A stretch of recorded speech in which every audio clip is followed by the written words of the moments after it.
Bukan satu, bukan dua, tapi 3 geng.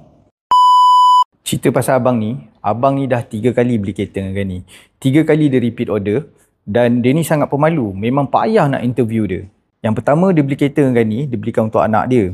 Yang kedua dia beli kereta dengan Gani, baru je semalam deliver Honda Stepwagon untuk isteri dia. Cerita dia sebenarnya datang nak tengok Stepwagon untuk isteri dia. Tapi bila kita kasih test drive ni, dia sudah jatuh cinta, geng. Jadi apa lagi? Nak tak nak, seminggu lepas tu, dia call Gani balik, dia booking pula Jimny tu. Yang ni dia reward diri dia sendiri. Abang ni memang saya respect gila. Jadi hari ni aku betul-betul nak interview dia. Walaupun dia ni pemalu, walaupun dia tak suka depan kamera, kita buat kasi jadi. Okey, ni lah dia abang ni. Dah 3 kali beli kereta dengan saya. Tapi nak interview dia kami susah, bang. Bang, simple je bang. Saya tahu abang pemalu, nak satu recommendation je. Dah 3 kali ni nak sangat minta. Okey, saya dah 3 kali beli kereta